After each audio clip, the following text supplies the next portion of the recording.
Welcome to NSTV. నేను రాజీవ్. ముందుగా headlines చూద్దాం.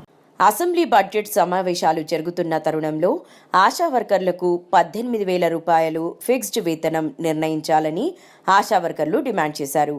రాష్ట్ర కాంగ్రెస్ ప్రభుత్వం ఆశాల సమస్యల పట్ల నిర్లక్ష్యాన్ని నిరసిస్తూ జిల్లా కేంద్రంలోని గీతాభవన్ నుంచి కలెక్టరేట్ వరకు భారీ కళా ప్రదర్శన చేశారు.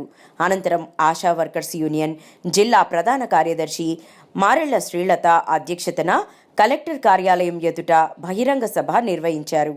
ఈ సందర్భంగా వారు NSTVతో మాట్లాడుతూ తెలంగాణ రాష్ట్రంలో పనిచేస్తున్నటువంటి 30,000 మంది ఆశా వర్కర్లకు ఇప్పుడు జరుగుతున్న అసెంబ్లీ సమావేశాల్లో 18,000 రూపాయలు ఫిక్స్డ్ జీతంతో పాటు ఉద్యోగ భద్రత, PF, ESI సౌకర్యం, ప్రమోషన్ సౌకర్యం, ఇన్సూరెన్స్కు సంబంధించిన జీవోను జారీ చేయాలని కోరారు.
అందరికీ నమస్కారం. జిందాబాద్ సిఐటియు, జిందాబాద్ సిఐటియు, ఆశాల ఐక్యత, ఆశాల ఐక్యత, ఆశాల ఐక్యత, ఆశాల ఐక్యత. 15,000 ఫిక్స్డ్ వేతనం, 15,000 ఫిక్స్డ్ వేతనం.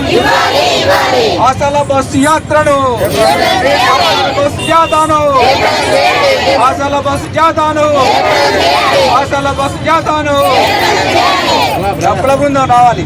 గ్రూప్ లో పెట్టిన మెసేజ్ ఎట్లయితుందో ఆశా వర్కర్ల రాష్ట్ర బస్సు జాత ఈ నెల 15వ తేదీన నిర్మల్ జిల్లాలో ప్రారంభించాం.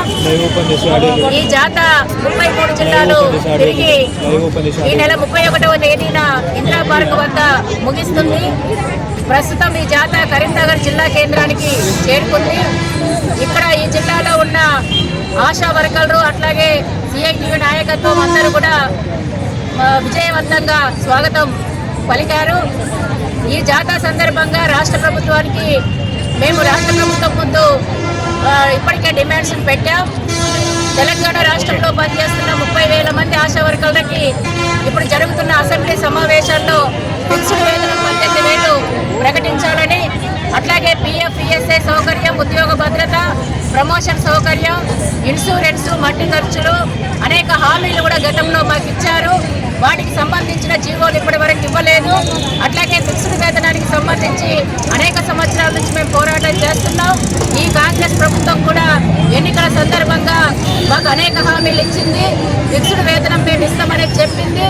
అట్లాగే ఇంకా మెరుగైన సౌకర్యాలు కల్పిస్తామనేది చెప్పింది. మేనిఫెస్టోలో కూడా మాకు వేతనాలు పెంచుతామనేసి, ఉద్యోగ భద్రత కల్పిస్తామనేసి పొందుపరిచింది. ఈ సంవత్సరం పూర్తయింది.